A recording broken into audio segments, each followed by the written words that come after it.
در این دنیا کی مهمانه، همیشه ما نمیمانه. بیا تا قدر هم دانه،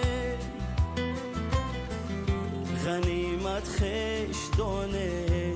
دوست سرشت جان زی آهن نیست،